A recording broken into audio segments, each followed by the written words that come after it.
বন্ধুগণ, এই মুহূর্তে আমি কর্মসূচিগুলো ঘোষণা করছি। আগামী শুক্রবার অনলাইনে অফলাইনে আমাদের জনসংযোগ হবে 4 দফার ভিত্তিতে এবং সারা দেশে সমন্বয় করা হবে।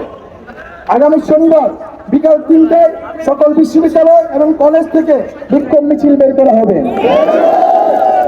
আগামী রবিবার সকল কলেজ ও বিশ্ববিদ্যালয়ে ক্লাস পরীক্ষা দেওয়ার জন্য ছাত্র ধর্মঘট পালিত হবে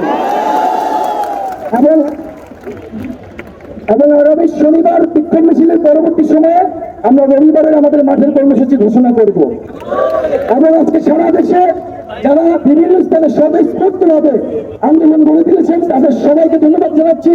এবং আজকে আমাদের এই আন্দোলনে ঢাকা বিশ্ববিদ্যালয়ের বিভিন্ন হল সহ কলেজ সহ ঢাকা শহরের বিভিন্ন প্রতিষ্ঠান থেকে যারা জড়ো হয়েছেন তাদেরকে ধন্যবাদ জানাচ্ছি।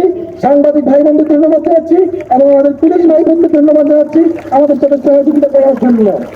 বন্ধুদের, আমরা এখন আমাদের মিছিল নিয়ে ক্যাম্পাসে যাবো এবং রাজরাজকে দিয়ে আমাদের আজকের প্রোগ্রাম সম্পূর্ণভাবে সমাপ্তি হবে। ধন্যবাদ সবাইকে। Reaction to action!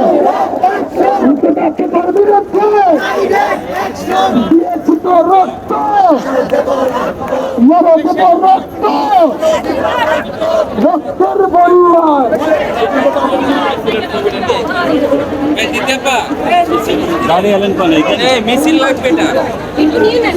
হ্যাঁ, শনিবার 3টায় কেন্দ্রীয় লাইব্রেরিতে সবাই আসবেন। দেখেন, আমরা রেগুলার প্রোগ্রাম করার আমাদের সক্ষমতা নাই যে আমরা রেগুলার প্রোগ্রাম করতে 3-4 ঘন্টা প্রোগ্রাম করব। শনিবারে আপনারা আসবেন এবং আমাদের এই প্রোগ্রামগুলোর সাথে আপনারা সংগতি জানাবেন।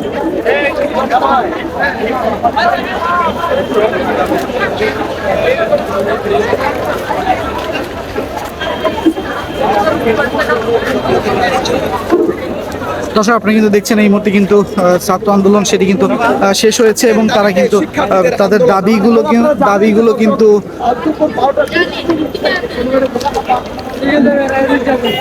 দাবিগুলো উত্থাপন করে কিন্তু তারা এই মুহূর্তে তাদের আন্দোলন শেষ করলো এবং আন্দোলন শেষ করে তারা কিন্তু এখন এই যে শাহবাগের যে চত্বরটি রয়েছে এবং সেটি কিন্তু এখন ছেড়ে দিচ্ছে তারা এবং এরপরে কিন্তু যান চলাচল শুরু হয়ে যাবে। এবং আপনারা কিন্তু ইতিমধ্যে দেখছেন যে এখানে যারা সাধারণ শিক্ষার্থীরা ছিল তারা কিন্তু ইতিমধ্যে তাদের যে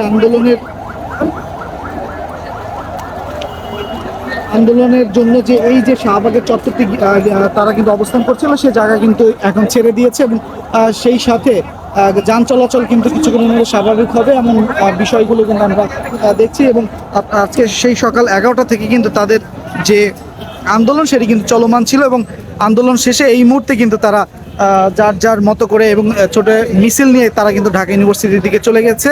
এবং সেই সাথে আপনাকে বলতে চাই যে এই আন্দোলনে তারা যে 4 দফা দাবি করেছে সেই দাবি কিন্তু তারা না মানা হলে কিন্তু তারা রাজপথে থাকবে এবং তারা কিন্তু আন্দোলন করবে, মিছিল করবে, এমন কথা কিন্তু তারা এই মুহূর্তে জানিয়েছে। এবং সেই সাথে আপনাকে বলতে চাই যে আপনারা দেখছেন সর্বশেষ এই যে এখন শাহবাগের সর্বশেষ পরিস্থিতি 6টায় কিন্তু তারা ব্রিফ করেছে এই ছাত্র আন্দোলনের সাথে। আপনারা জানেন যে কোঠা নিয়ে আন্দোলন এটি কিন্তু আসলে চলমান এবং 18 সালে কিন্তু হয়েছিল এবং সেই আন্দোলন কিন্তু আবারও শুরু হয়েছে ঢাকাতে এবং সেই আন্দোলনের অংশ কিন্তু আপনাকে দেখাচ্ছিলাম এবং আপনি এতক্ষণ দেখছিলেন যে আন্দোলনরত যারা শিক্ষার্থীরা রয়েছে তারা কিন্তু স্লোগান দিচ্ছিল এবং তারা কিন্তু শেষে তাদের পরবর্তী কর্মসূচি সেইগুলো কিন্তু তারা এতক্ষণ কিন্তু গণমাধ্যমের কাছে কিন্তু তারা তুলে ধরেছেন এবং সেই চিত্র কিন্তু আপনারা দেখেছেন।